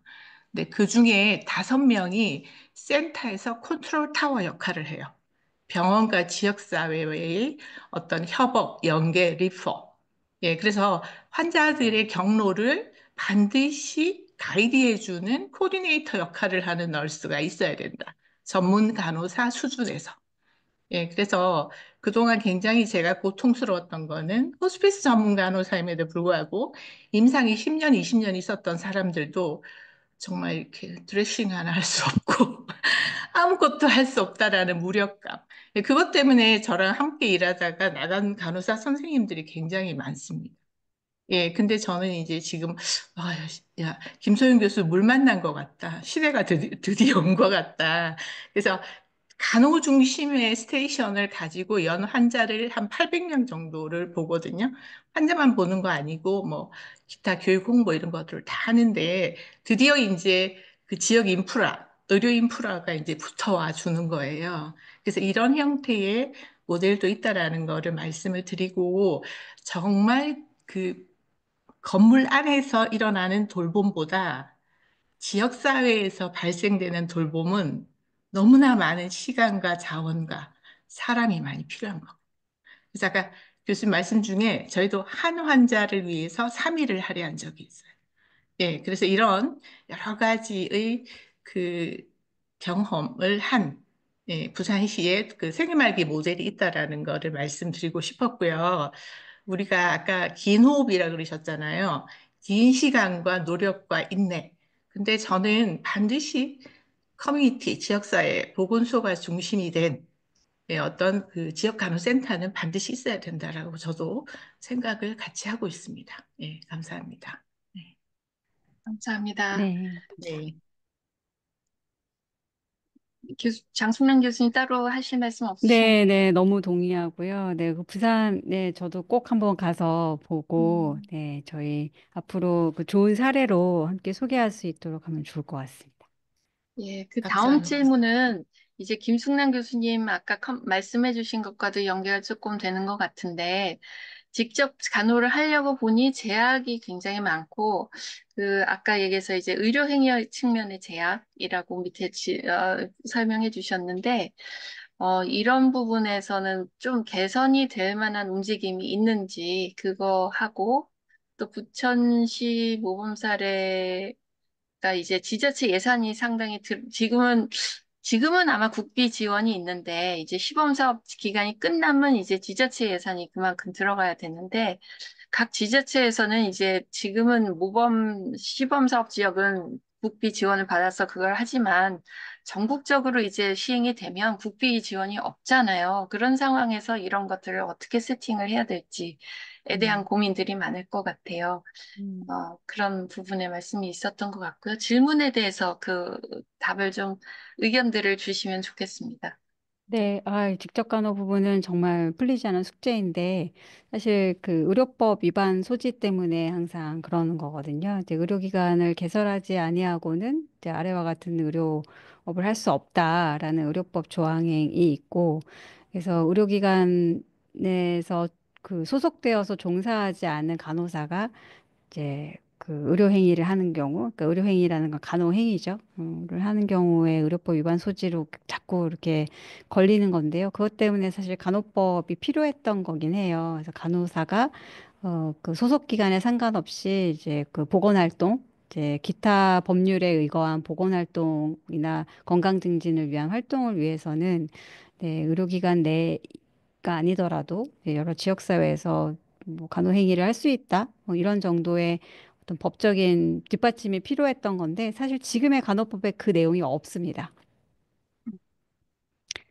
그래서 아주 제 불만이 많습니다. 네, 지금의 간호법은 그냥 간호 업무 역할, 그 원래 네 가지 의료법에 있었던 거에 그냥 하나 더 진료 지원 업무, 그러니까 PA죠. 그거 하나 넣은 거 말고는 사실상 그 다음에 간호사의 처우나 뭐 그런 것들을 위해서 여러 가지 내용들이 그뭐 처우에 관한 뭐 기본 법을 만든다든지, 그러니까 기본 계획을 짠다든지 뭐 이런 내용들이 뭐 들어가 있고 뭐 이제 그런 것들은 뭐 다 이제 앞으로 시행령이나 시행규칙이 나와 봐야 아는 내용들이고, 사실상 지역사회 측면에서는 간호법이 껍데기거든요. 아무것도 없어요. 그래서 지금 뭐 개선된 게 하나도 없다라고 보면 되고, 앞으로 이게 이제 그 풀려야 될 숙제인데, 그래서 아까 말씀드린 지역간호센터와 같은 좋은 모형을 아무리 뭐 우리가 뭐 제시한다 하더라도 이게 의료기관에서 개설하지 않고는 여러 가지 행위들을 직접적으로 제공하는 데는 한계가 있습니다. 그래서 이 한계를 풀기 위해서는 이제 크게 두 가지 방법이 있는데, 의료법을 개정하는 게 하나 있어요. 그러니까 지금 조산사는 들어가 있거든요. 조산업을 개원할 수 있게 되어 있습니다. 그리고 조산업을 개원할 수 있는 건 간호사라고 명시되어 있고요. 그렇다면은 거기에 그 조산원이 필요했던 1900년대 초반에 의료법이 1950년대에 만들어졌다면, 그때는 조산업이 너무 필요했겠죠. 지금도 사실 조산업은 필요합니다만, 그때는 훨씬 조산사에 의한 조산업이 필요했었을 거고, 그게 그 사회적으로 굉장히 중요한 기관이었을 거예요. 의료기관이 아니라 조산기관으로서. 그렇다면 지금은 초고령 사회에 간호기관이 필요한 상황이거든요. 그렇다면 넣지 말라는 법이 없거든요. 그 당시 50년대 조산업이 필요했다면, 이제 2000년대 이 후반에서 우리가 꼭 필요한 거는 간호기관이다라고 한다면 의료법을 개정할 수 있는 뭐 그런 여지는 충분히 있다고 보고요. 근데 그렇게 할 수 있는 방안들을 좀 마련해 나가는 게 어떨까 싶고, 뭐 두 번째 방법은 다른 법에 의존하는 겁니다. 예를 들어 여기 질문에도 통합돌봄법에 돌봄통합지원법이죠. 거기에 방문간호에 관련된 법률 조항들이 일단은 보건의료 내용 안에는 방문간호가 들어 있습니다. 명시돼 있어요. 방문간호가. 그래서 일단 모법은 있다고 보시면 됩니다. 그래서 돌봄통합지원법에 방문간호 서비스를 제공할 수 있다라고 명시되어 있기 때문에, 그거를 근간으로 해서 그 간호법에 되어 있는 기타 다른 법률에 의해서 정하는 사항들은 간호행위를 할 수 있거든요. 그렇다면은 이제 통합지원법을 그 이제 끌고 들어와서, 거기서 그 근간에 의한 법률에 의거해서 그 지역 주민의 필요에 의한 간호행위를 할 수 있다라고, 우리가 돌봄통합지원법 시행령과 시행규칙에 세세하게 좀 뒷받침할 수 있는 조항들을 한두 가지만 넣으면 해결이 될 수 있을 것 같습니다. 그래서 두 가지 방법, 의료법으로 가던가 아니면 이제 돌봄통합지원법 안에서 해결을 하던가, 그리고 간호법이 그 돌봄통합지원법의 내용을 담아 안을 수 있게 간호법을 계속 조금 이제 개정해 나가는 거죠. 이제 그런 방식으로 하는 게 좋은데, 그, 그 결국은 이제 세 가지 법을 계속 같이 보면서 가야 되거든요. 그래서 처음에는 의료법과 간호법을 엮어서 가볼까 했는데, 요즘은 제가 생각을 바꿔서 돌봄통합지원법과 간호법을 같이 연결해서 그쪽으로 가는 게 훨씬 빠르겠다 그런 생각이 좀 들어서, 그런 쪽으로 간호행위에 대해서 어느 정도 어, 해소할 수 있지 않을까 싶은 생각이 들고, 이게 가능한 게 장기요양법에 의해서 장기요양 방문간호센터가 다른 기관의 의사의 의사 지시서에 의해서 간호 행위를 하잖아요. 그러니까 통합돌봄법에 의해서 충분히 가능합니다. 그래서 의료법 건드리지 않고도 그런 방식으로 한번 솔루션을 잡아 나가면 음, 불가능하지 않을 것 같습니다. 네, 좋은 의견 감사하고요. 어쨌든 여러 가지 법들이 상충하지 않고 서로 유기적으로 이제 통합적으로 이제 무엇보다 국민의 수요라든지 이런 안전을 지키는 것이 제일 큰 목표이기 때문에 그렇게 잘 유기적으로 하면 좋겠어요. 어쨌든 그 포기할 수는 없고 어쨌든 계속 대화와 모색이 필요할 것 같습니다. 그리고 오늘 얘기가 조금 부족했던 부분이 이제 보건진료소. 지금 있는 거는 이제 민간 의료기관이나 뭐 지역의 간호센터를 만들 만큼의 간호 인력이 있는 지역의 얘기를 중심으로 오늘의 발제는 이루어졌었는데, 보건진료소는 이제 그쪽은 의료기관, 뭐 돌봄센터 하나 있기가 힘든 그런 지역에서는 사실 지역보건의료기관은 그럼 이 모든 것들이 이제 지역보건의료기관이 떠안아야 되는 것인지에 대한 두려움과 그 무엇을 어떻게 준비해야 될지에 대한 막막함이 굉장히 큰 것 같아요. 그래서 이런 것이 그에 비해서 이제 정부는 관심과 연구가 부족할 것 같은데, 이에 네, 대한 네. 뭐 방안이나 이런 것들이 뭐가 네. 있는 것인지. 네. 그래서 많이 지금 현재 좀 얘기되고 있는 게 보건진료소를 이제 서너 지역을 묶어서 그 인력이 어쨌든 각 지역마다 한 명의 보건진료 전담 공무원이 배치되어 있는 부분 때문에 방문간호를 할 수가 없는 이제 인프라이고 또 환경이다라는 것들. 그렇다면은 이제 이걸 팀으로 구성해야만 이제 방문형 어떤 건강관리가 가능하기 때문에 그 내소하는 사람들을 위한 서비스도 누군가는 해야 되고 또 외근할 수 있는 인프라도 함께 갖추어지려면 보건진료소에 인력 배치를 좀 더 해야 되는 거 그리고 지금 현재 농특법에 의하면 사실상 진료 전담 공무원 이외에도 다른 인력들을 채용할 수 있는 법적인 근거들은 다 이미 갖추어져 있는 상태인데 그렇게 하지 못하는 여러 가지 이제 뭐 예산 문제라든지 이제 그런 게 있는데 앞으로 보건진료소 안에 인력을 좀 더 확충하는 것과 더불어서 보건진료소를 좀 서너 지역을 이렇게 묶어서 물론 지역별로 좀 차이는 있겠지만 그 그렇게 어떤 그 구조를 조금 더 크게 키워서 이제 그 해당 지역들을 네, 커버할 수 있도록 만들고 그 안에서 팀으로 작동될 수 있게 한다면 어느 정도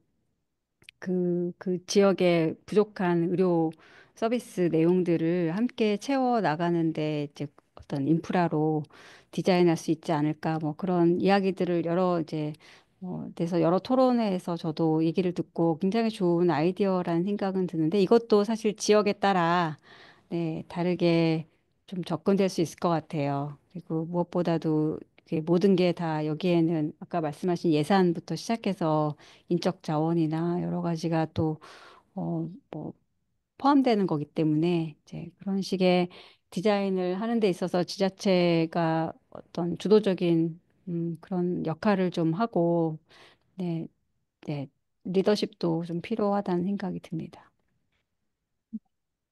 답변 감사합니다. 그리고 이제 뭐 통합돌봄법이 더 효과적일 것 같다라는 김시현 선생님의 의견이 있었고요. 그 비도시 지역의 그 접근에 대해서 작년에 장숙란 교수님께서 정읍 지역인가 어디에 이제 헬스케어를 이제 거기도 진짜 도령 중심의 아주 군 지역이었는데 그 연구 결과가 어떻게 됐는지 궁금한데 잠시 그걸로 말씀해 주시고 네. 오늘 세미나를 마친 걸로 했으면 좋겠습니다. 아, 네. 질문 주셔서 너무 감사합니다. 저 진짜 2년 동안 너무 재미있게 했고, 뭐, 우리 연구원들이 마음껏 그 자기의 아이디어대로 한번 같이 해볼 수 있도록 최선을 다했던 것 같고요. 이제 그런 뭐 시도 중에서 제가 성과라고 할 수 있었던 거는 그동안 한 번도 그 지역의 주민들한테 개인 정보가 흐르면 돌봄에 얼마나 좋은 영향을 줄지를 설명한 사람이 아무도 없었다라는 거예요. 그래서 나의 의료 정보를 보건소나 또는 보건진료소와 또 이제 읍면 동주민센터하고 같이 연결했을 때 그 얼마나 이게 나의 돌봄에 또 나의 건강 유지에 도움이 되는지를 이분들이 누구에게도 설명을 들은 바가 없었고 네, 그런 설명을 누가 했냐면 지역 주민이 한 거예요. 그 지역의 그 훈련도 저희 3일밖에 안 했거든요. 3일 훈련받은 지역 주민들이 나는 뭔가 해보고 싶다라고 손 들었던 지역 주민들이 그 우리 사회에서 돌봄에 필요한 정보들이 무엇이 있는지를 함께 공부하고 그게 어떤 정보들을 누가 지금 같이 사용하고 있으면 어떻게 분절되어 있는지를 분명히 이제 바라보고 이것들이 서로 흐르게 만들 때 얼마나 좋아질지에 대해서 이해하고 그거를 그 지역에 있는 어르신 앞에 가서 설명하는 거예요. 근데 이거를 만약에 보건소의 인력들한테 시켰으면 아마 이제 답답해서 미칠 것 같지만, 근데 이제 지역 주민은 시간을 들여서 그들의 언어에 맞게 그걸 최선을 다해서 설명을 하고, 오늘 다 설명 못했으면 내일 또 오고 한 번 또 더 오고 이런 방식으로 그렇게 해서 개인 정보가 이제 동의되는 것을 이끌어내고, 그렇게 동의했을 때 정보를 합쳐본 거죠. 네, 그렇게 해서 정보를 저희가 만들어낸 시스템 안에 합쳤어요. 합쳤을 때 그 돌봄에 해당하는 다양한 정보들과 그 정말 뭐 보지 않아도 되는 또는 기록되지도 않은 돌봄 정보가 너무나 많거든요. 기저귀를 하루에 몇 번 가는지 아무도 기록하지 않아요. 근데 이제 그게 기록되는 거죠. 그게 기록되고 그 기록된 내용 중에 중요한 정보를 보건소의 방문 간호사가 볼 수 있고, 질문하지 않아도 시스템 안에서 보여질 수 있고, 그게 궁금해야 되는 사람이 있고 그렇지 않은 사람도 있잖아요. 근데 그런 것들을 연결해내고 이제 그런 시도들을 이제 해본 거죠. 그게 제가 그래서 이게 ICT 사업이었거든요, 사실상. 근데 이거를 사람의 힘으로 ICT와 함께 연결해서 이제 아날로그 케어와 디지털 케어를 합친 이제 그런 과제라고 저는 얘기를 하고 있는데, 그런 시도들을 했던 게 저는 굉장히 인상이 깊고 좋은 시도였다는 생각은 듭니다. 네. 감사합니다. 오늘 유익한 강의 감사드리고요. 또 네. 이런 잠깐, 자리에서 놀이에서, 네, 예, 예, 제가, 차장님 말씀. 예, 다 어떻게 다 끝나신 건가요? 제가 잠깐 네. 마무리 말씀 좀 드려도 될까요? 네. 예, 예. 오늘 좋은 강의 감사드립니다. 예, 저희 이제 상반부하고 하반부로 나눴을 때 이제 오늘 강의는 하반부의 첫 강의가 될 텐데요. 어, 좋은 말씀 감사드리고요. 저희가 사실은 지역사회 통합돌봄에 있어서 그 지역보건의료기관의 역할이라는 주제로 8차례의 그 세미나가 다 끝난 다음에 국회 토론회를 가지려고 했어요. 그래서 저희가 이제 저희 연구소 차원에서 나름대로 정리된 이제 정책 제안을 정부에다가 하려고 했었는데, 지금 요즘 상황이 이제 조기 대선 갑자기 결정이 되면서 이제 정책창이 열리고 이제 저희가 정책 제안을 할 수 있는 그런 기회가 열렸기 때문에 어 8회가 다 끝난 다음에 저희가 국회 토론을 하면 안 되겠다라고 결정하고 여러분들한테도 계속 공지를 드렸는데, 5월 1일 날 국회에서 토론회를 했습니다. 그래서 저희가 만들었던 그 건강돌봄센터 운영 방안에 대해서 그때 이제 발표를 하고, 그 다음에 이제 토론을 해서 그날 잘 끝났어요. 마무리 다 잘 되고, 그리고 아마 거기에 대해서 이제 기사 난 것에 대해서도 퇴원 톡방에도 어, 이제 저희가 공유를 드렸습니다. 그래서 저희가 그때 제안한 것이 이제 지역사회 그 건강돌봄 센터를 설치하는 건데, 아, 우선 저희가 건강돌봄 센터를 설치하기 전에 저희가 먼저 이제 에, 요구했던 것이 우리 지역의 그 지역사회에서 이런 지역사회 건강돌봄을 할 수 있는 그 인프라가 과연 되어 있는지, 그러니까 현재 저희가 그 어, 건강 돌봄을 할 수 있는 준비 상태에 대한 실태 조사가 먼저 사전에 에, 있어야 되고, 그 다음에 지역 사회에서 그 건강 돌봄에 대한 또 요구도가 얼마나 되는지가 먼저 사전 조사가 되어야 된다라는 걸 먼저 얘기를 했고요. 그리고 그런 조사에 의해서 이제 필요한 인프라가 구축이 되어야 된다라고 이제 저희가 주장을 했는데, 일단 지금 현재 이런 인프라로는 저희가 생각하는 그런 건강 돌봄을 저희가 제공할 수 없다라고 이야기를 한 거고요.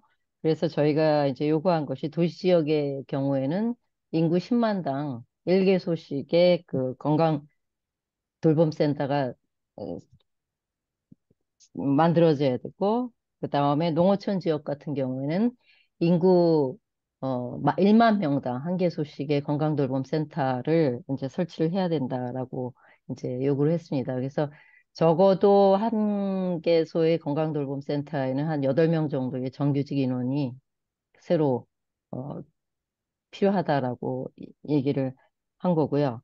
그리고 이렇게 하기 위해서는 일단은 지금 저희 보건소의 기존 사업은 다 한번 다시 좀 되돌아봐야 될 필요가 있겠다. 그래서 기존 사업을 완전히 뒤집고 완전히 통폐합을 해서 이에 따른 그 지침도 통합이 되거나 이렇게 되어야 된다라고 이제 저희가 요구를 했습니다.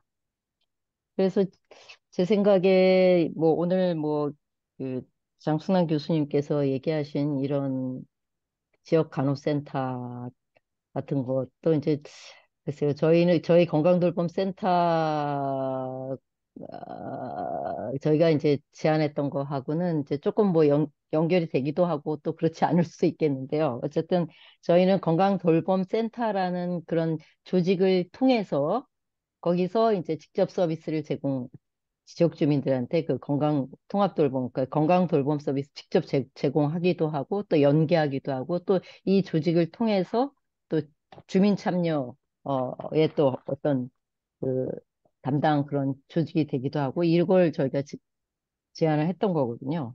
이것 속에서 어, 교수님께서 얘기하신 그 지역 간호센터 그런 것 아니면 또 그 아까 그 저기 뭐야 부산 가톨릭 대학의 교수님께서 말씀하시는 말기 호스피스 생애 말기 호스피스 그런 사업도 이것을 통해서 제공이 가능할 것으로 저희는 이제 예측을 하는데 이런 것을 저희는 이제 제안을 했습니다. 예. 그 제안을 했다라는 거 말씀드리고요. 그리고 저희 회원 톡방에 저희 정책 제안 사항에 대해서도 저희가 올렸으니까 한번 다 보시고 한번 검토를 해주시면 좋을 것 같습니다.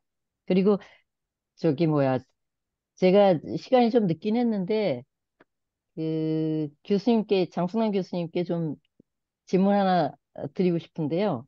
그 아까 그 지역간호센터 말씀하셨는데 혹시 해외에서 이렇게 지역간호센터와 비슷한 이런 조직이 운영된 사례가 있는지 잠깐 좀 말씀해 주실 수 있을까요? 아, 네네. 우리가 잘 아는 일본의 박물관 스테이션이 있고, 또, 네덜란드의 뷰초라고요. 엄청 국내에서도 많이 회자가 됐었는데, 그, 국내에서는 아마 비르트 조르라고 쳐야 이제 뉴스에 나올 거예요.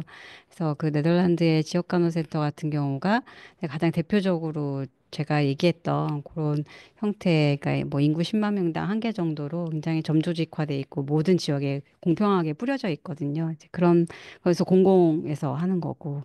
그래서 뭐 이미 이제 그런 방식으로 인프라를 좀 깔았을 때 확실히 장기요양과 통합돌봄에서 중요한 역할들을 하더라라는 이야기들이야 뭐 많이 나와 있긴 합니다. 근데 국내 이게 이제 맥락이 서로 다르고 이제 건강보험 체계라든지 또는 보건의료 체계가 좀 다르니까 어떤 방식이 가장 좋은지는 모르겠는데 저는 적어도 맥락은 달라도 정책적인 접근이 어떻게 다르든지 간에 대상자가 받는 서비스, 엔드포인트의 서비스는 똑같아야 된다고 보거든요. 그게 어떤 방식의 체계를 갖추든. 그런데 다르다는 거죠. 우리는 부족하고 없고 분절돼 있다는 거죠. 그래서 그거를 모으기 위한 우리만의 방법들을 찾아 나가야 된다. 뭐 이제 이런 말씀 드리겠습니다. 네.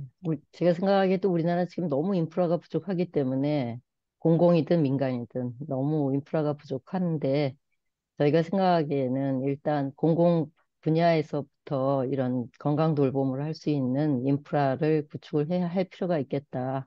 그런 의미에서 저희가 건강돌봄센터를 제안을 했던 겁니다. 그래서 아마도 저희 공공 부분에서 이런 인프라가 구축이 된다고 하더라도 결국에는 제가 볼 때 아마 민간 부분에서의 어떤 그런 인프라 역시도 구축이 되지 않으면 그 촘촘하게 지역 주민들한테 이런 서비스가 제공되지 않을 거라는 건 확실할 것 같아요.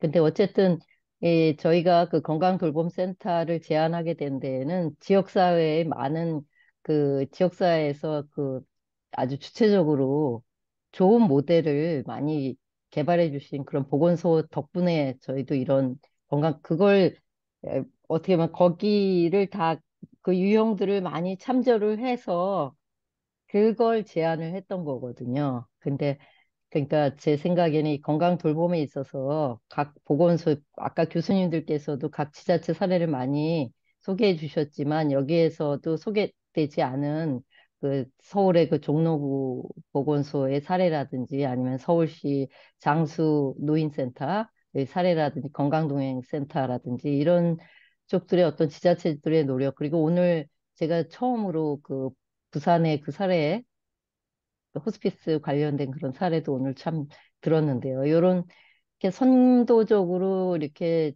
지자체에서 그 시범 사업을 이렇게 진행해 주신 그런 보건소의 그런 사례들이 굉장히 저는 고맙게 생각이 들고 너무 이런 사업들을 진행해 주셨던 분들의 그 노고에 굉장히 감사를 드리고 싶은데 이런 것들에 의해서 사실 어떻게 보면 앞으로도 우리나라의 건강돌봄 사업이 에, 바람직한 방향으로 가지 않을까 이런 생각이 듭니다. 사실 중앙정부의 역할보다도 어떻게 보면 지금까지 그 지자체 역할이 너무 컸고 앞으로도 또 그러리라는 그런 기대를 또 가지게 됩니다. 예, 감사합니다.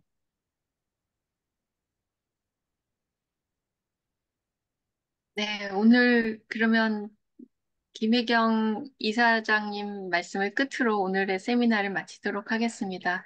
늦은 시간까지 참여해주신 여러 선생님들 감사드립니다. 다음 고맙습니다. 세미나에서 또 뵙겠습니다.